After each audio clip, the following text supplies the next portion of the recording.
King Belshazzar gave a great banquet for 1,000 of his nobles, and drank wine with them.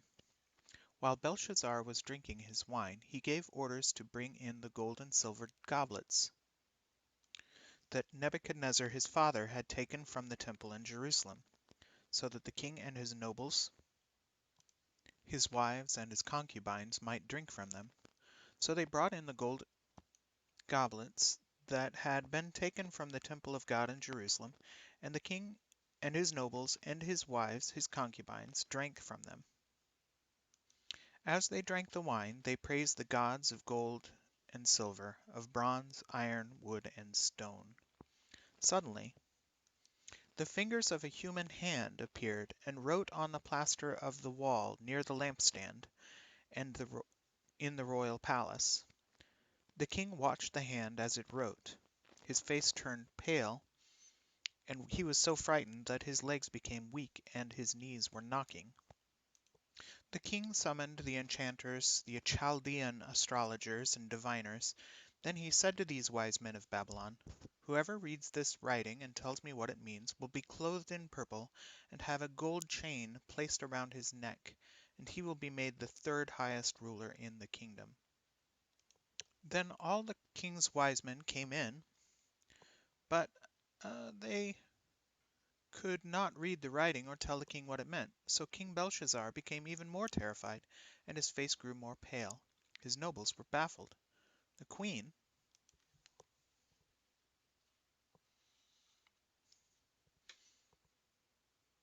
hearing the voices of the king and his nobles, came into the banquet hall. "May the king live forever," she said. "Don't be alarmed, don't look so pale. There is a man in your kingdom who has the spirit of the holy gods in him. In the time of your father,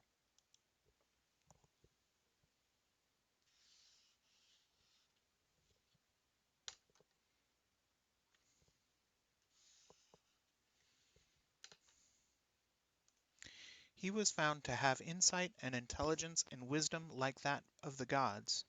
Your father King Nebuchadnezzar appointed him chief of the magicians, enchanters, astrologers, and diviners.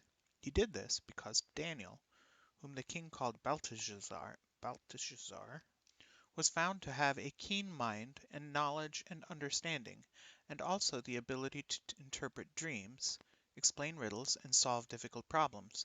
Call for Daniel, and he will tell you what the writing means." So Daniel was brought before the king, and the king said to him, "Are you Daniel, one of the exiles my father the king brought from Judah? I have heard that the spirit of the gods is in you, and that you have insight, intelligence, and outstanding wisdom. The wise men and enchanters were brought before me to read this writing and tell me what it means, but they could not explain it. Now I have heard that you are able to give interpretations and to solve difficult problems. If you can read this writing and tell me what it means, you will be clothed in purple and have a gold chain placed around your neck, and you will be made the third highest ruler in the kingdom." Then Daniel answered the king, "You may keep your gifts for yourself, and give your rewards to someone else. Nevertheless, I will read the writing for the king and tell him what it means. Your Majesty, your Most High, gave your father Nebuchadnezzar sovereignty and greatness and glory and splendor. Because of the high position he gave him, all the nations and peoples of every language dreaded and feared him. Those the king wanted put to death, he put to death. Those he wanted to spare, he spared. Those he wanted to promote, he promoted, and those he wanted to humble, he humbled. But when his heart became arrogant and hardened with pride, he was deposed from the royal throne and stripped of his glory. He was driven away from the people and given the mind of an animal. He lived with the wild donkeys and ate grass like the ox, and his body was drenched with the dew of heaven until he acknowledged that the Most High God is sovereign over all the kingdoms of earth and sets over them anyone he wishes. But you, Belshazzar, his son, have not humbled yourself, though you knew all this. Instead, you have set yourself up against the Lord of heaven. You had the goblets from his temple brought to you, and your nobles, your wives, and your concubines drank wine from them. You praised the gods of silver and gold, of bronze, iron, wood, and stone, which cannot see or hear or understand. But you did not honor the God who holds in his hand your life and all your ways. Therefore he sent the hand that wrote the inscription, Mene, Mene, Tekel Parsin. Here's what the words mean.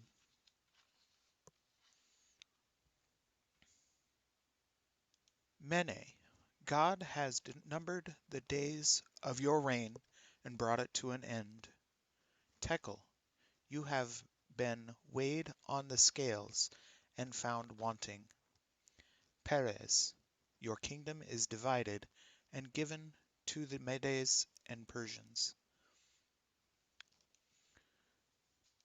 That very night Belshazzar, king of the Babylonians, was slain, and Darius the Mede took over the kingdom at the age of 62.